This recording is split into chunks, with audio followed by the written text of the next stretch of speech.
Deftones, Diamond Eyes.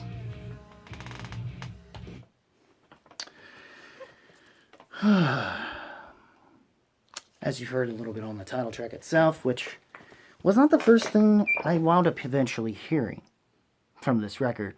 Even though it is the first thing you do hear when you listen to this album, which isn't a bad choice either. But if you wanted to convince this album has a lot of things going into it, given it had been literally 8 years in between this album and Saturday Night Wrist. Before I also get to that, and this is also the first album to have been produced by Nick Rizolis, who has produced albums for Stone Sour, Alice in Chains, and amongst a couple other big bands. That's for some reason are escaping me. I don't know why, but I think maybe Foo Fighters. That's definitely one actually. But anyways, this album is literally been 10 years after White Pony, but in between those time frames, the band was kind of struggling and were having issues with each other, especially given the height and the peak of the band successfully, a commercial level from White Pony at that point. And they were dealing with so much stuff.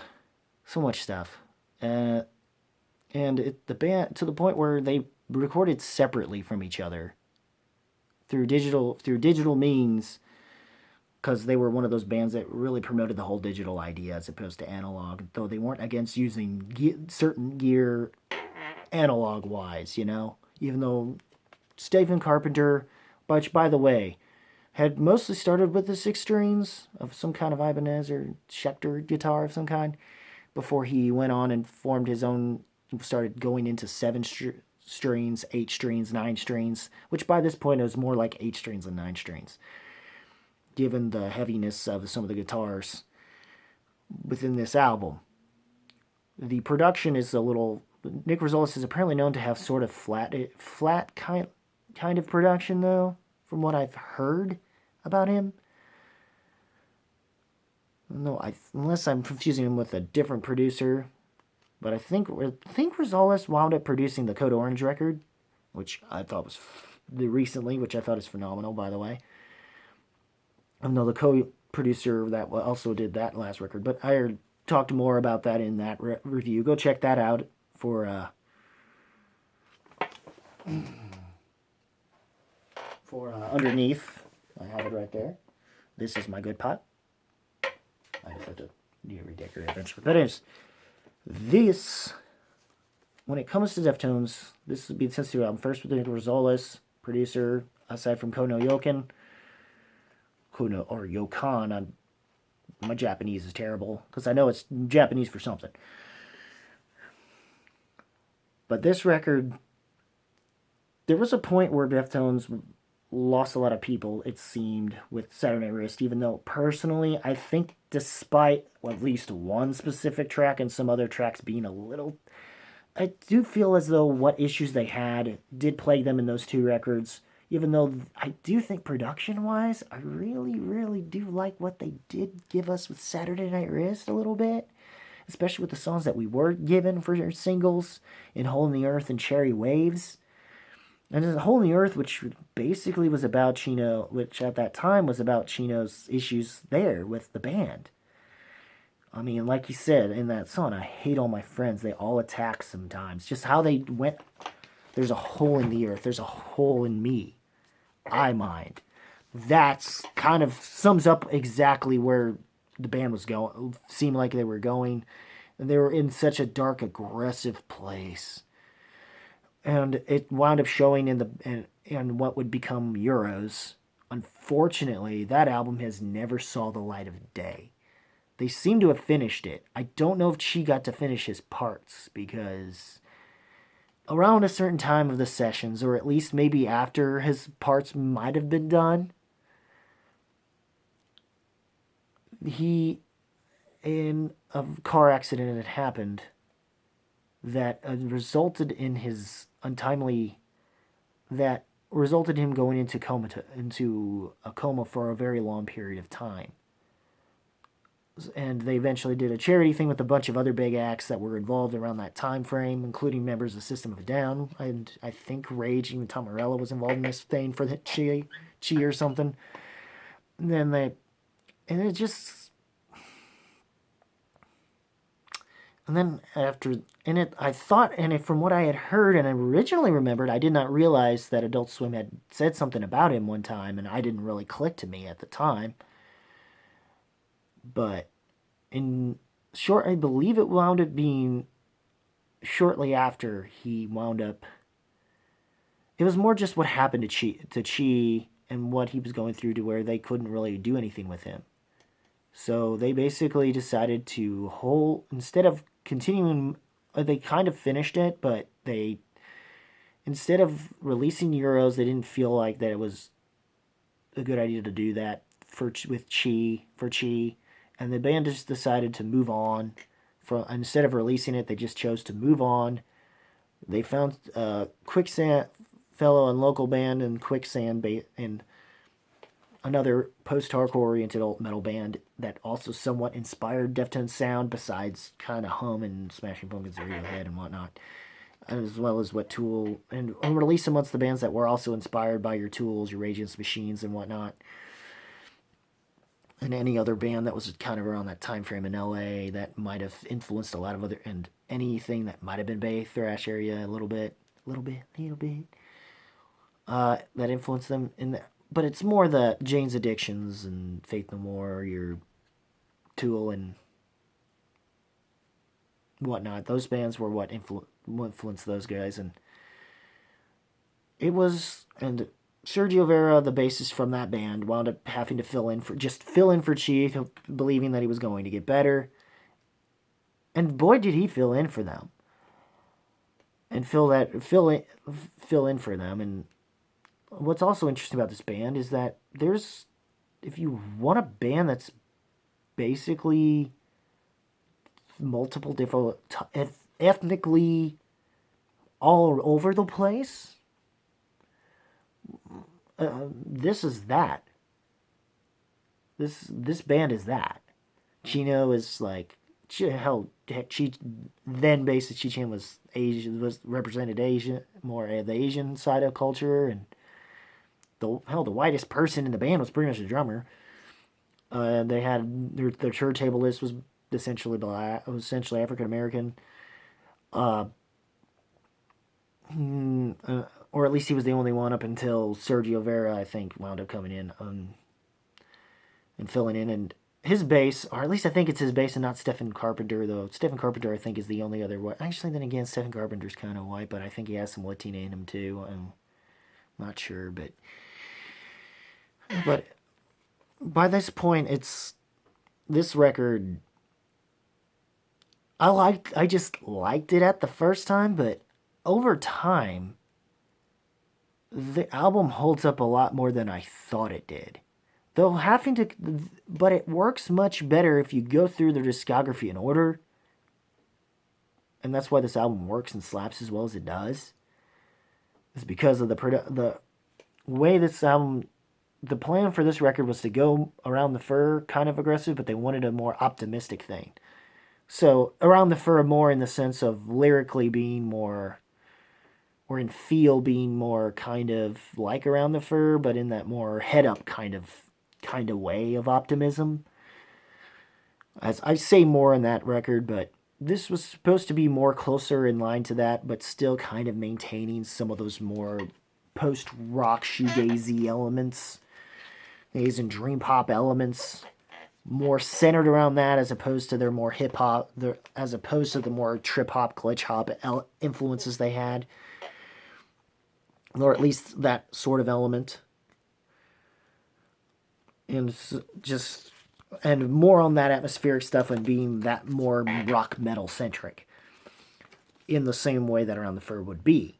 And that's definitely there, and there is moments where Lord Chino, like on the scream side, vocally brings it so well. I mean, Damodized is still pretty heavy, and it does feel kind of what you sort of already have expected from them. Sergio Vega, I apologize, that's the bassist player's name. Forgive me, dude. The song Rocket Skates was the first song on this record that was introduced to us to prove to us they were going back to that Around the Fur, and it is one of the most Around the Fur heavy songs on this record. Aside from clearly what we wound up getting from both Royal and Command and Control.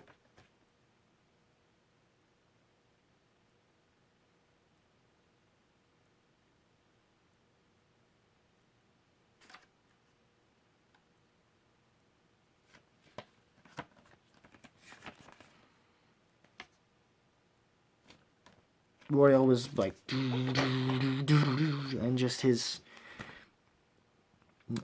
screaming, "Take me up,"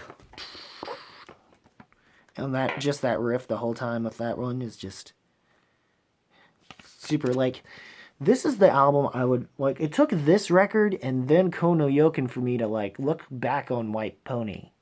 It took these albums for me to realize how stupid I was for having the mentality I did when it came to White Pony at the time I had gotten it, and realized how much I had slept on what really was good about Deftones.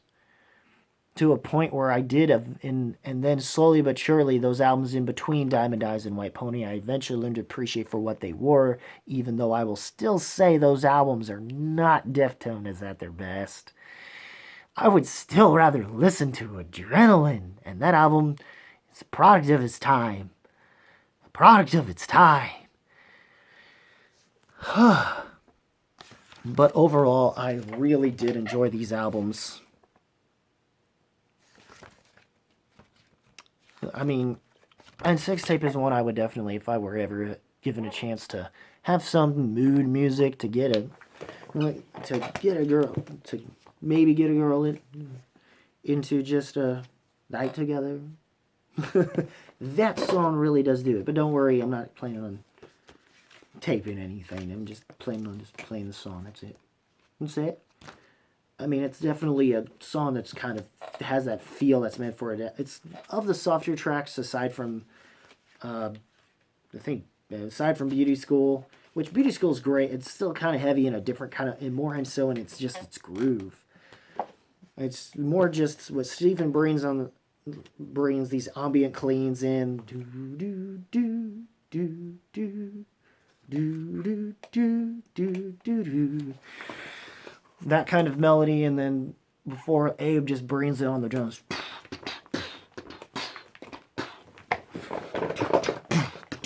With his fills. And no one talks up as much about the deeper cuts, I don't think.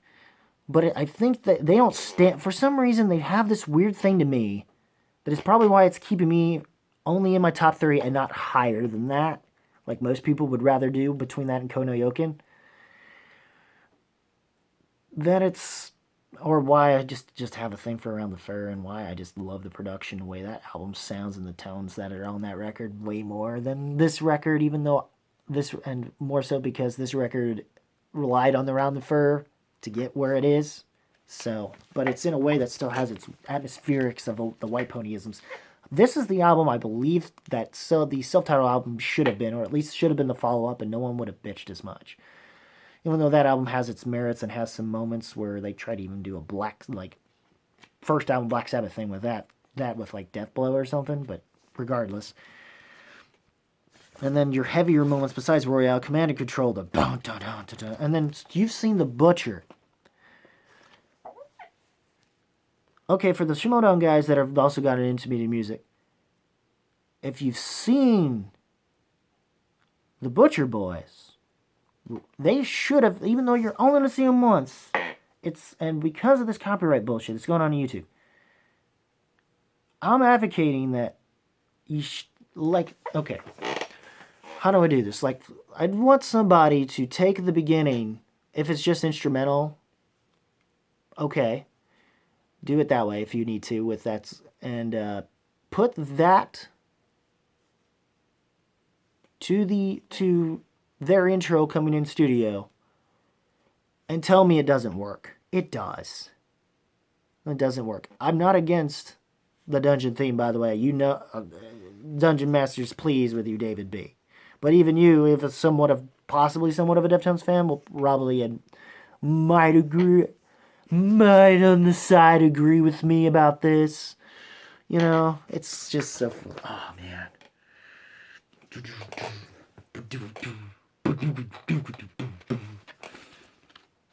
And just the way the guitars come in with that too.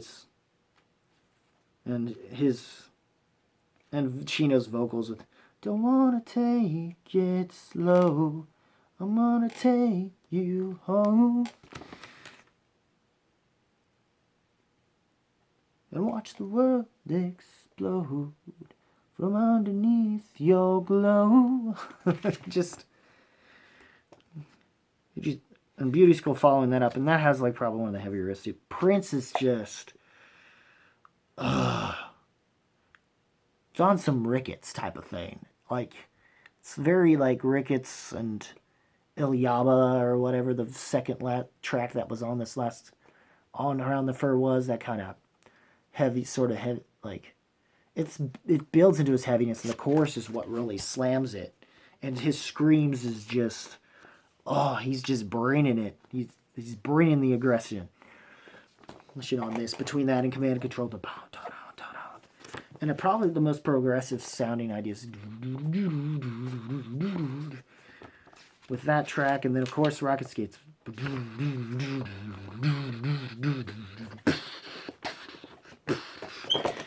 And then just even the progression from that to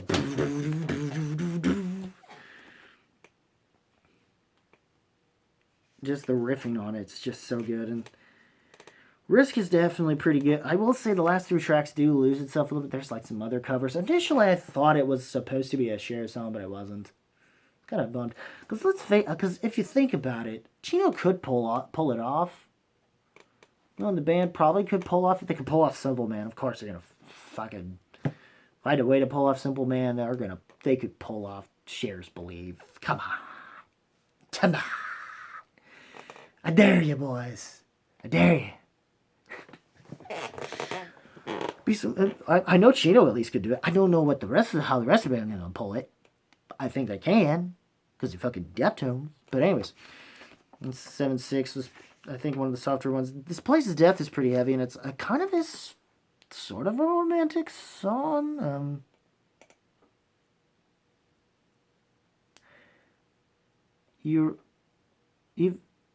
Even though it is sort of gothic, they find a way to basically be this dark romantic, sort of dark romanticism kind of gothic thing, similar to how it seems Billy Corgan tends to do with his stuff, and many other goth people tend to do, but not nearly as Halloween-y about it, you know? Like Trenley, they genuinely try to be, or at least being too Edgar Allan Poe, you know? That's kind of, or even though they lean towards the Edgar Allan Poe thing, but that's just how Deftones usually is, I guess, in some of their nature. And it's, overall, plus the album cover, who doesn't like owls? Who doesn't like owls?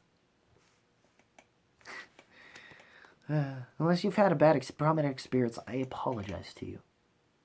I'm so sorry, Max. So anyways, what did you guys... Overall, this album to me is another great Deftones album. And it's a shame that after this, or at least sometime around between this and Kona Yoken, that She's Passing sucked and Sergio Vega had essentially become the permanent member of the band. And it seemed within those 2 records, they managed to back-to-back make something great. And apparently Gore, that had followed that up, just didn't hold up as well as it should have. This may not have held up as well as an album as a whole as it should have, but it can be quite choice amongst Deftones fans, and I do think some people should really I feel like it's still at the very least, it's definitely, I would at least be more willing to want to listen to that record, and divisively, I would put it above Adrenaline in terms a little bit, at the very least, and definitely it's not nearly it's the level of mixed bag that people were saying about Saturday Night Wrist, or my thoughts initially that had been for more so the self-titled. So, or what it was initially supposed to be called Lovers. But anyways, and then around that time frame, and in fact, Terry Date was supposed to had produced Euros, but it never got released, which makes me wonder. Like I said, conspiracy theory to me if might be actually Euros in disguise, but we'll see. There's nothing super aggressive, despite Genesis kind of coming off a little bit like that. But this record was meant more and Kona and these records. As a Deftones fan, I'm happy that the band has, of the many bands that have come in that during that new metal era of alternative metal, they have managed to, even with Screamo Kids standards, even some people who are more into gent are still like into the more genty stuff, production wise, have been citing Deftones as well. Even a lot of bands that have been basically considered post metal have cited Deftones as alongside Tool as probably the many influences of for many of the post metal and very shoegaze or any post rock shoegaze related metal infused metal bands, of whether they are considered as post metal or more so as like blackened post or blackened shoegaze, like Death Heaven, which I did not get into them until the record I did review, which has apparently a copyright, and I don't understand it entirely yet. I just hate this. I couldn't argue it. I should. I'd be like, well, I'm helping promote your shit, so fuck you. And I'm not making anything off of it, so and I was never planning to. I should have just told him that. I was like, yeah, but I'm never planning on making anything off of it. I don't plan to be successful. I just plan to want to talk about it. All I want to know is that all the money that you take, you're not taking a dime off of it. You should take all that and give it to the band, because they're the ones that deserve it, not you money grubbing labels. Even though some of you labels need to do what you got to do to survive, but at the same time, it's like, at least give the band at least 50% of the cut, which is probably not much of shit given how digital media is. But anyways, what did you get? Overall, Rock's masterclass as well. I wouldn't, whether or not it's up there with White Pony or Around the Fur, to me, I don't know if I would put it. I'm still debating on whether or not I want to keep it in as top 3 or just top 4 and switch between them and Kono Yoken. I don't know. I'm still thinking about that, really. But anyways, what did you guys think of this album? Leave a comment below. Let me know. If you like this, if you like what I had to say about this, and rest in peace, Chi Chan. You were definitely among the better bass players that held that band together, and it took a tragedy like that for them to basically start pulling their heads out of their ass, start trying to get along with one another, and make a damn solid effort in the form of Diamond Eyes, and then somehow managed to follow it up with just as good with Kono Yoken.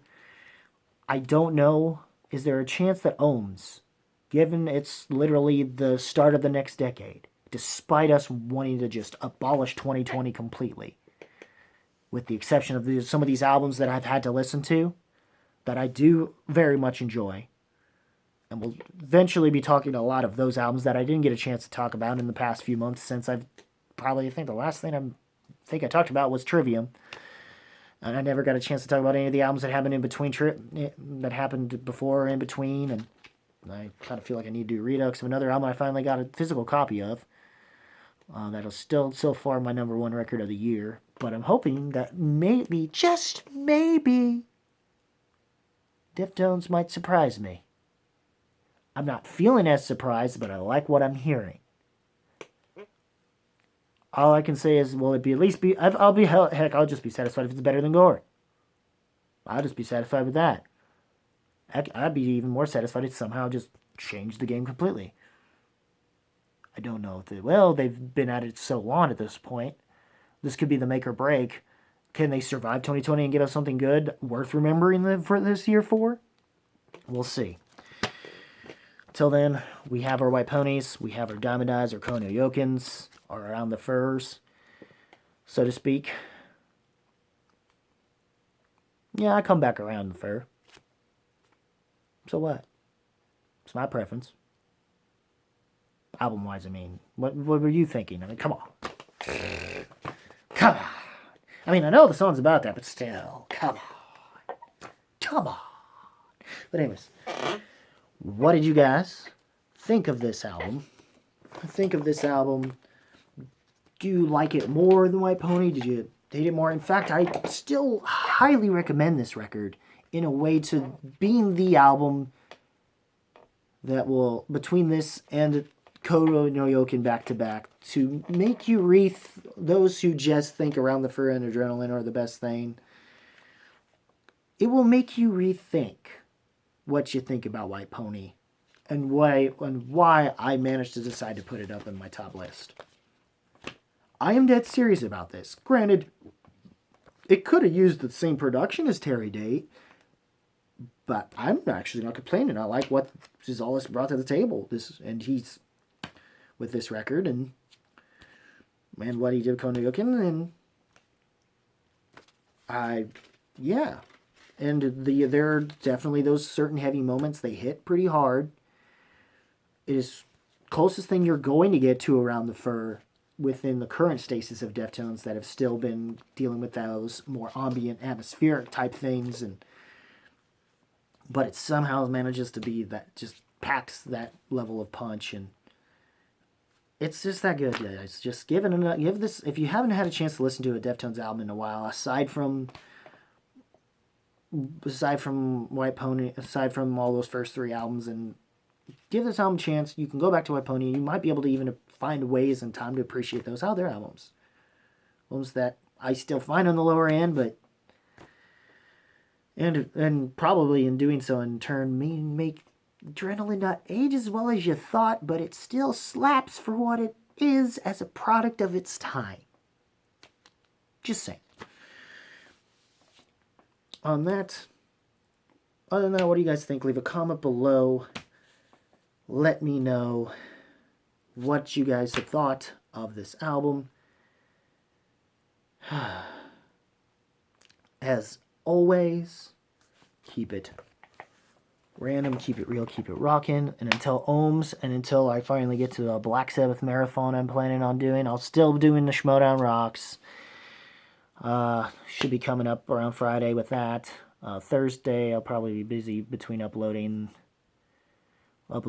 this, and it still holds up 10 years. Like I said, this album still holds up 10 years later.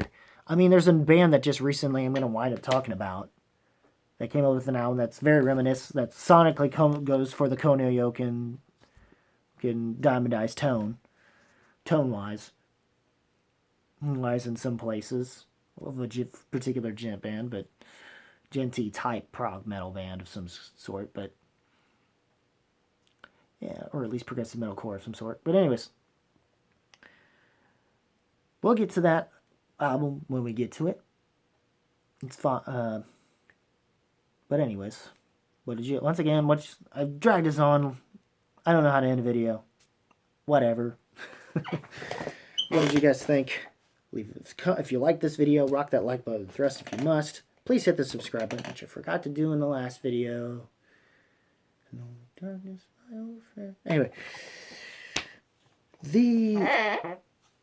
also Facebook page, link in the description. I might also decide between this and the other video to also put a link in the description to my rankings, to the Around the Fur video, and the rankings, if you want to see them.